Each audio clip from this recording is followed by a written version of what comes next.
All right, I hope you can hear me. Hello everyone, I'm Costas, but people know me as Imam. Well, I guess it's easier to remember. I work at Programize. I'm currently leading the DevOps team, and I will tell you the story of how this team was actually born and evolved up to now. So, a little bit about us. We are a software house that started in 2014. We have more than 200 projects, and we have worked with more than 100 clients in all different sizes and domains worldwide. Okay, we have grown to 80 plus people, and we are not a single product company. We support multiple products.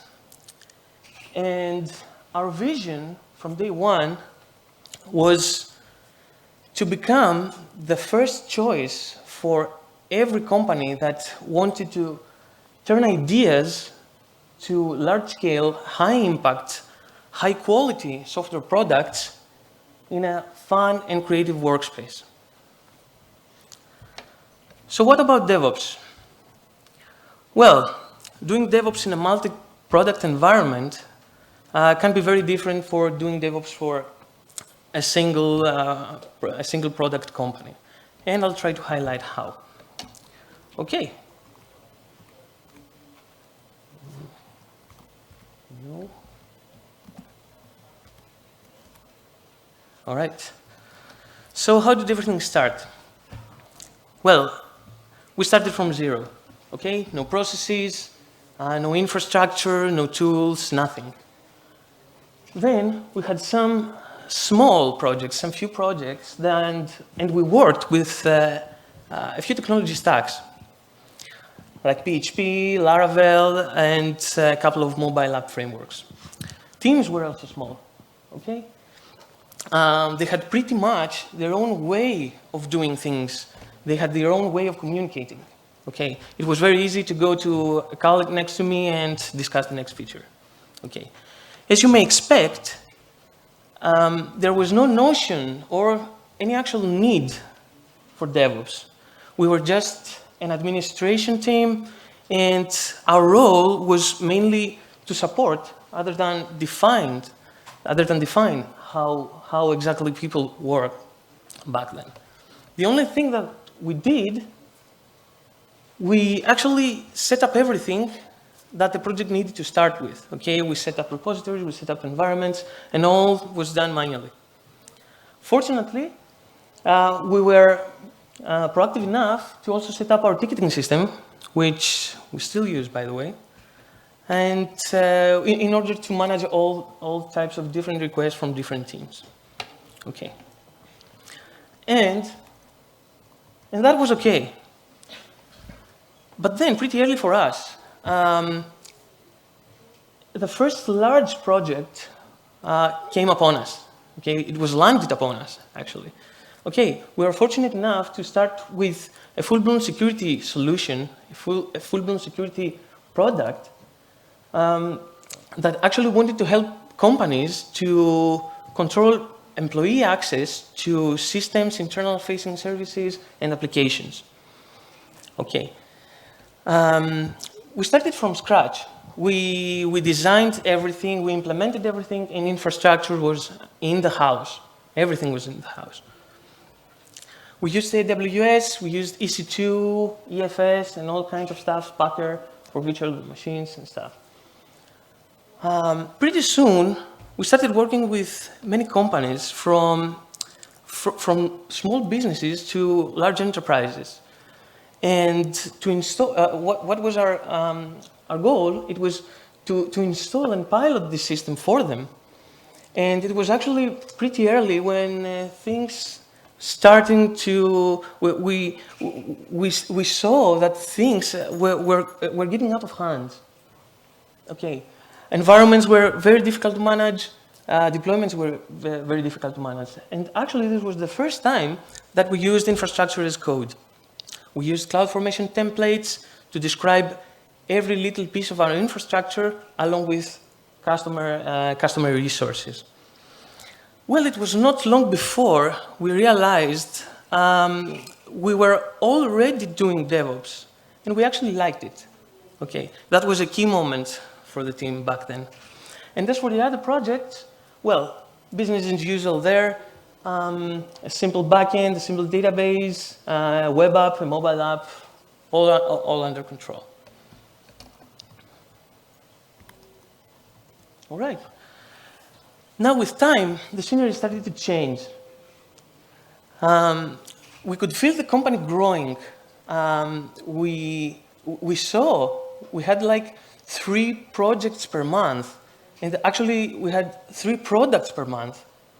Different domains, different sizes. It was really, really overwhelming. We had different types of technology stacks. Some were new to us, and it was pretty fun to study and keep up. And not only that, we have some clients now that came in and chose their own technology stack. They may have their own workflows in place. Excuse me. And for example, release processes, version control, and what have you, whatever. As you understand, we were dealing with a burst of different needs that typical product companies don't usually meet. Plus, we started to provide our knowledge up to that point and our experience as a service. Okay, so now we have a lot of on our plate, and we blame the management. We had to think about automation. I mean, we've done it before, let's do it now for us. Okay, so we built a custom CI, we used webhooks and scripts, and we automated builds, deployments, and distributions for every different stack. Okay, we also standardize how we set up projects and environments. In the end, we could set up everything that the project needed in about 4 hours. Okay, and what is more, we achieved a little bit of our vision. I mean, we could now support new DevOps members, and when they came in, they would never, not never, but they would not get lost in this hurricane, but they could get creative instead.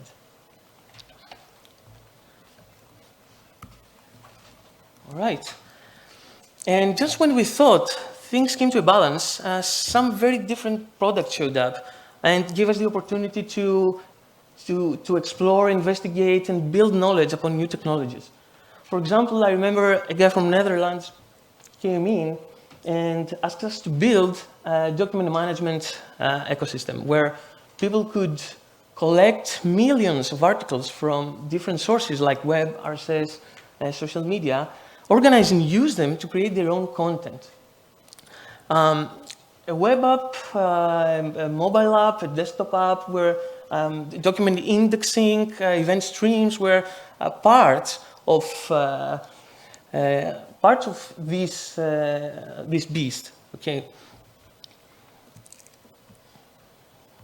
We still use CloudFormation, Elasticsearch, Kafka clusters, and all of that stuff. And at the same time, another client came in from Texas with an idea about a pharmacy experience management platform.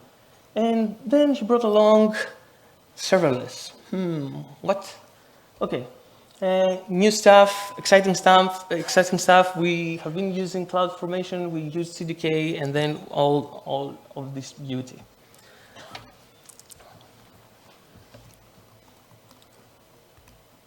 So while we were implementing those very ambitious products, the clock was ticking and new challenges came up. Okay, we now have, as the company grew, we now have to cope with some projects that were living for some time, and new projects came in. And why is that a problem? Because new projects have dependency conflicts with old projects. For example, a new project needs Mongo 4 to run, and another project needs Mongo 3 to run. And actually running them in different servers was not a scalable solution for us. We really had to rethink our deployment. And at the same time, we have new hires. We see people with so many different backgrounds and experience. Okay, and then these people started to switch between project to project. We had to find a way to homogenize how teams work in order to maintain productivity, because it became obvious that teams could no longer work with their own ways. But first things first. Okay, we used containers and we achieved version isolation. Okay, and second, we got rid of our custom CI and we switched entirely to GitLab CI. We now have builds running on dedicated CI servers. And we set up some standards and practices to set a baseline for code quality. Now, depending on the project, we had vulnerability scanning, linting, and some static code analysis stages in place. Now, people know what to expect from day one in the company or when switching projects. Okay, now our role has become has changed from supporting to defining how people work. So again, we're under control. But our team grasped another great opportunity for us. It was an eye-opening experience. It was a zero-trust cloud security platform that revolutionized network access to application and infrastructure. The team was very well structured. It scaled by design, and it was crazy big. So we were asked to automate, actually, infrastructure provisioning and configuration management. It was time for us to step up our game. We used Terraform extensively to spawn clusters, Kubernetes clusters, OpenShift, all that kind of stuff, AWS, GCP, many providers, even on-prem. And we used Ansible to configure large components. For the record, the product was acquired by Palo Alto Networks, who recognized our key role in the product, and actually we were the only external team that continued collaboration. It was a very intense but very inspiring experience for us. We had so many ideas now about how we want to transform our infrastructure management as well. Meanwhile, more DevOps projects in AWS and Azure. Okay, so we can take a step back now and reflect. What have we achieved? We automate, we make the most out of every new opportunity we have. We build our knowledge, and we use that knowledge to make us better internally. Okay, are we ready for the big game? Now projects are not slightly, I'd say, are significantly bigger and significantly more complex. Teams also became larger, including all levels of seniority. That made communication a bit hard, though. For the first time, also, we have strong security compliance requirements like HIPAA. And not only that, we are not alone. We had to collaborate with external, well-formed DevOps teams on the client side, on the customer side. And in this complex context, developers struggled to verify their code because system components are very hard to configure, and a development environment is not something to play with. It's shared, it's not a playground. So we did our homework and we used Docker composed files. So now the teams can use to bring up their own copy of the end-to-end architecture. So new developers can start working on a feature and become productive in more or less less than an hour without compromising any environment. We also introduced some ChatOps flows to keep teams up to date. For example, what's the progress of the release? What's the progress of mobile builds? And actually, took a step further, and we now have containers in production. Okay, now looking back at our vision, we realize we've gone a long way.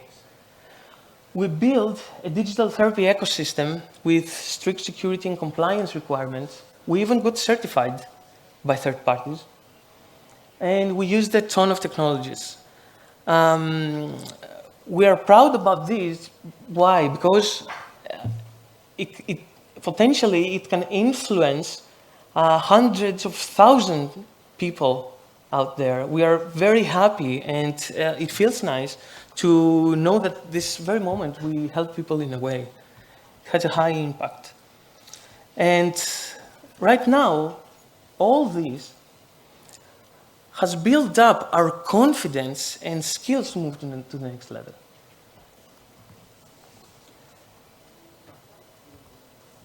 So if you ask me about next steps, well, today I'd say we want to use, of course, containers in our automation flows, in our development flows, everywhere, let's say. And we want to scale the team. We want to maximize our efficiency. So that's why we want to bring infrastructure as code in our day-to-day. And of course, DevSecOps now. Okay, we're very sensitive about security, and we want to incorporate it in every aspect of software development lifecycle. But what I want to say is that we're in an ongoing and very unpredictable journey. Well, at the end of the day, it's very rewarding, though. We never get bored, that's for sure.